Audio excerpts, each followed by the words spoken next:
Kerana apa? Dengan mu mari semaya Jumaat, Allah Ta'ala ampunkan seluruh dosa ibu bapa mu. Bapa? Kerana mu tolong bayar kompaun pada ibu bapa mu.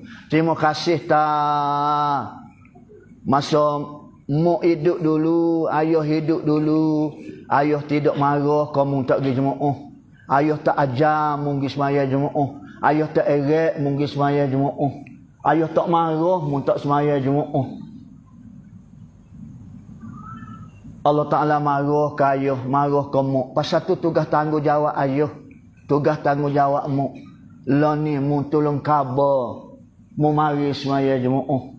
Terima kasih banyak mu tolong bayar hutang ayah. Tapi kita nampak untuk kita.